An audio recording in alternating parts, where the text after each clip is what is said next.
കോളേജിലുണ്ടായ തർക്കത്തിന് 1.5 വർഷം കാത്തിരുന്ന പകവീട്ടൽ. കണ്ണൂർ ലീഡേഴ്സ് കോളേജിലുണ്ടായ തർക്കത്തിലാണ് 1.5 വർഷം കാത്തിരുന്ന യുവാക്കൾ പകവീട്ടിയത്.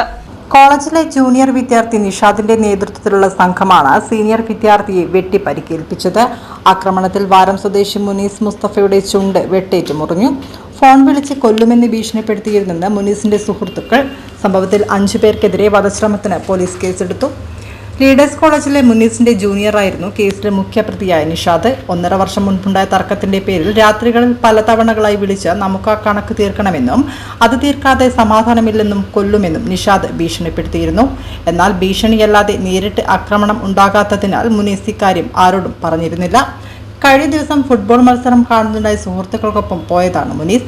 ഇതിനിടെ നിഷാദിനെ മുനീസ് കണ്ടു. ഇന്ന് രാത്രി ഈ കണക്ക് തീർക്കണമെന്ന് മുനീസിനോട് നിഷാദ് ആ സമയത്ത് പറഞ്ഞിരുന്നു. 2 വർഷമായാലും കണക്ക് തീർക്കാതെ മുന്നോട്ട് പോകാൻ കഴിയില്ലെന്ന് നിഷാദ് പറഞ്ഞു. ഇതോടെ മത്സരം കാണാൻ നിൽക്കാതെ മുനീസും സുഹൃത്തുക്കളും വീട്ടിലേക്ക് മടങ്ങി. ഇതിനിടെ കാൾടെക്സ് ജംഗ്ഷൻ ഭാഗത്ത് ചായ കുടിക്കാൻ കയറിയിരുന്നു. മുനീസും സുഹൃത്തുക്കളും മടങ്ങിയതറിഞ്ഞ നിഷാദ് ഇവരെ പിന്തുടരുകയായിരുന്നു. നിഷാദ് എത്തി ആദ്യം മർദ്ദിക്കുകയായിരുന്നു. ഇതിനുശേഷം നിഷാദിനൊപ്പം ഉണ്ടായിരുന്ന സംഘം ആക്രമിക്കുകയായിരുന്നു. മാസ്ക് ധരിച്ചെത്തിയായിരുന്നു ആക്രമണം നടത്തിയെന്ന് പരാതിയിൽ പറയുന്നു. മൂർച്ചയേറിയ കത്തി ഉപയോഗിച്ചാണ് ആക്രമണം നടത്തിയത്. തലയുടെ ഭാഗത്തേക്കാണ് ആദ്യം കത്തി വീശിയിരുന്നത്. മുനീസ് ഒഴിഞ്ഞു മാറിയതിനാൽ ചുണ്ടിന് കത്തി കൊണ്ടു.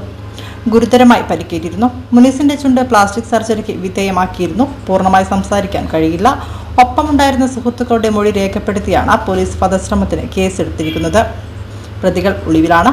മുഴുവൻ പ്രതികളെയും പിടികൂടുമെന്ന് കണ്ണൂർ ടൗൺ പോലീസ് അറിയിച്ചു.